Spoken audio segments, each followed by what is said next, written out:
धन्यवाद अधिष्ठाता महोदय कि आपने बजट के इस महत्वपूर्ण विषय पे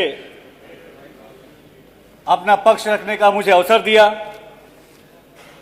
मैं उत्तर प्रदेश की सम्मानित जनता की तरफ से इस बजट के लिए अपने मुख्यमंत्री योगी आदित्यनाथ जी का और हमारे वित्त मंत्री आदरणीय सुरेश खन्ना जी का हृदय से आभार व्यक्त करता हूं कि उत्तर प्रदेश की जनता से उत्तर प्रदेश की योगी सरकार ने उत्तर प्रदेश के विकास का जो वादा किया था, इस बजट के माध्यम से हम ये देख सकते हैं कि योगी सरकार अपने वादे पे खरे उतरने के लिए पूरी गंभीरता और ईमानदारी से काम कर रही है।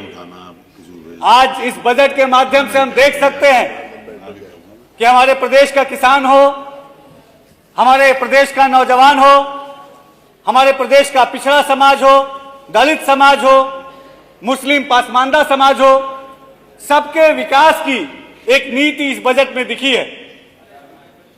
अपने चंद पंक्तियों के माध्यम से मैं जनता की तरफ से अपने मुख्यमंत्री योगी आदित्यनाथ जी का आभार व्यक्त करता हूं कि जिस रोज से अपने यूपी की हेडडोर संभाले योगी जी, जिस रोज से अपने यूपी की हेडडोर संभाले योगी जी, उस रोज से लेकर के अब तक हम देश में सबसे आगे जी, हम देश में सबसे आगे जी। वो शिक्षा की गुणवत्ता हो या चाहे स्वास्थ्य व्यवस्था हो, वो रोजगार का अवसर हो या खेल कूद का परिसर हो, वो अपनों का अधिकार का हो या जीवन का आधार कहो, वो शहरों का विस्तार कहो या गांवों की रफ्तार कहो, हम देश में सबसे आगे जी, हम देश में सबसे आगे जी।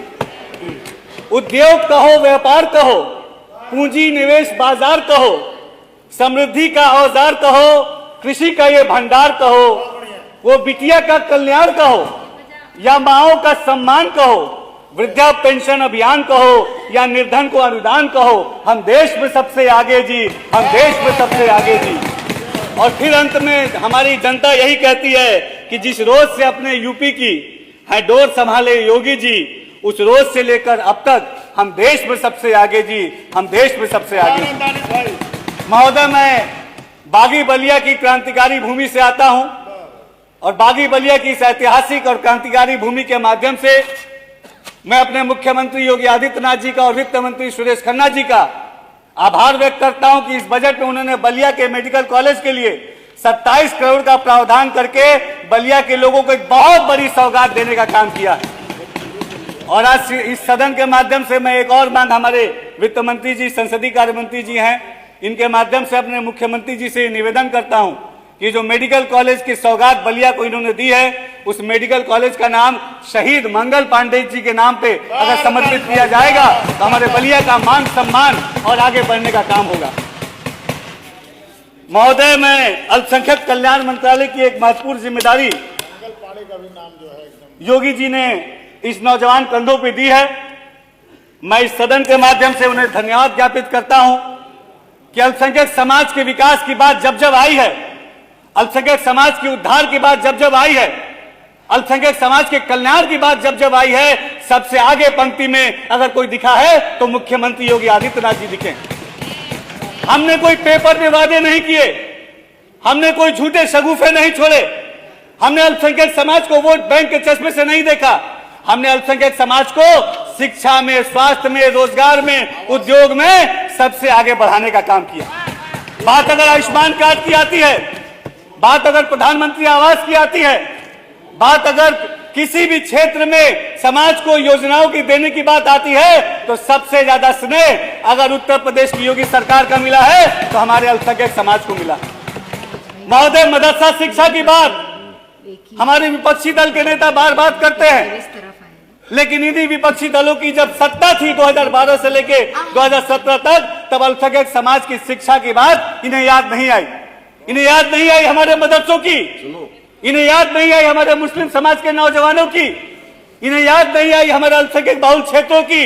लेकिन ये मैं गर्व से कह सकता हूं और पूरे विश्वास के साथ कह सकता हूं, पूरी ईमानदारी के साथ कह सकता हूं कि 2014 में केंद्र में मोदी सरकार आने के बाद और 2017 में उत्तर प्रदेश में योगी सरकार आने के बाद आज अल्पसंख्यक समाज विकास के पथ पे तेजी से आगे बढ़ रहा है।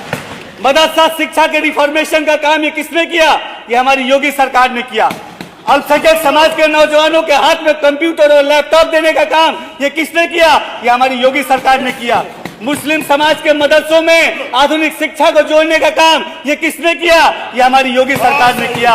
और आज हमारे मदरसों में उर्दू, अरबी, फारसी के साथ गर्व से हमारा मुस्लिम समाज का नौजवान इंग्लिश, साइंस और मैथ जैसी शिक्षा लेके समाज में आगे बढ़ने का काम कर रहा है। और ये काम अगर किसी ने किया है तो हमारी योगी सरकार ने किया। हमने कभी भी अल्पसंख्यक मुस्लिम समाज के लोगों को वोट बैंक के चश्मे से नहीं देखा। मदरसा शिक्षा में हमने आधुनिक शिक्षा को जोड़ा, आर्टिफिशियल इंटेलिजेंस को मदरसा शिक्षा से जोड़ा। अब्दुल कलाम साहब की जयंती के अवसर पे उत्तर प्रदेश के मदरसों में हम साइंस एग्जीबिशन लगाने का काम करते हैं। ये हमारी योगी सरकार की सोच, ये हमारी योगी सरकार का विजन।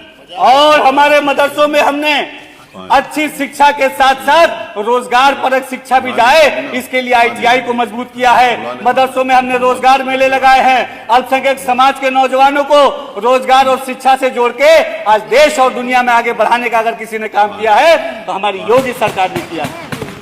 महोदय, मैं एक और स्कीम की तरफ आपका ध्यान आकर्षित करना चाहूंगा। UPMG upliftment program for minority girls हमारी अल्पसंख्यक कल्याण विभाग ने शुरू किया, जिसमें जो ट्रिपल तलाक पीड़ित महिलाएं थी उनको शिक्षा और रोजगार से जोड़ने का काम इस UPMG के माध्यम से हम कर रहे हैं। UPMG के माध्यम से हमने लाखों जो मुस्लिम महिलाएं हैं उनको स्किल डेवलपमेंट से जोड़ा, उनको क्वालिटी ऑफ एजुकेशन से जोड़ा, उनको एम्प्लॉयमेंट से जोड़ा। और निश्चित तौर पे आज हमारे वो सार्थक प्रयास का एक नतीजा हमारे मुस्लिम समाज की महिलाओं के ऊपर दिख रहा है।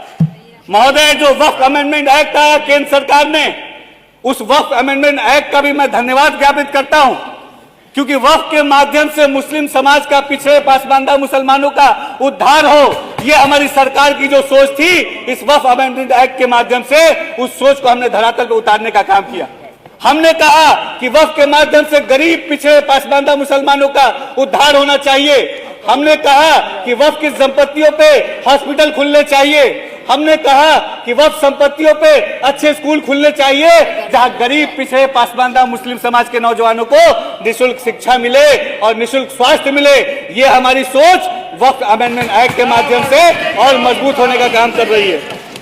महोदय, जो हमारे अल्पसंख्यक बाहुल इलाके हैं, जहां हमारे मुस्लिम समाज के लोग, अल्पसंख्यक समाज के लोग रहते हैं, वहां पे हमने प्रधानमंत्री जन विकास कार्यक्रम के माध्यम से degree college, ITI college, polytechnic college, mini stadium, basic शिक्षा के स्कूल, CHC और PHC खोल के उन अल्पसंख्यक समाज के लोगों को आगे बढ़ाने का काम किया।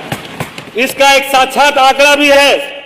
उत्तर प्रदेश के 75 जनपद में हमने प्रधानमंत्री जन विकास कार्यक्रम के माध्यम से 162 inter college, 9 polytechnic college, 62 ITI college, 4 degree college, 22 girls hostel, 764 प्राथमिक स्वास्थ्य केंद्र, 3 सामुदायिक स्वास्थ्य केंद्र, 52 होम्योपैथिक यूनानी आयुर्वेदिक चिकित्सालय, 10,348 आंगनबाड़ी केंद्र और 76,316 इंदिरा आवास योजना के तहत अपने अल्पसंख्यक समाज के लोगों को समर्पित करने का काम किया है। बरेली में हम 130 करोड़ की लागत से यूनानी मेडिकल कॉलेज खोलते हैं। मऊ में हम 25 करोड़ की लागत से ITI और पॉलिटेक्निक कॉलेज खोलते हैं। देवरिया में हम 18 करोड़ की लागत से ITI कॉलेज खोलते हैं। उत्तर प्रदेश का हर जनपद विकास के पथ पे आगे बढ़े, उत्तर प्रदेश का हर अल्पसंख्यक विकास के पथ पे आगे बढ़े, ये हमारी सरकार की सोच थी और उस सोच पे हमने धरातल पे ईमानदारी से काम किया। महोदय, मैं बुनकर वर्ग से आता हूं, बुनकर समाज से आता हूं, पासमानदा समाज का बेटा हूं, और मैं ये कह सकता हूं कि पासमानदा समाज के उत्थान का काम जो मोदी और योगी सरकार में हुआ, ऐसा पहले कभी नहीं हुआ। बात बुनकरों की अगर की जाए तो बुनकरों के लिए बिजली बिल का फ्लैट रेट देने का काम हमारी योगी सरकार ने किया और बुनकरों को ODOP, one district one product के तहत जोड़कर उनको अच्छी मार्केट प्लेस, अच्छी स्किल डेवलपमेंट का प्लेस, अच्छे तो बेहतर अपॉर्चुनिटी का प्लेस अगर किसी ने दिया तो हमारी योगी सरकार ने दिया।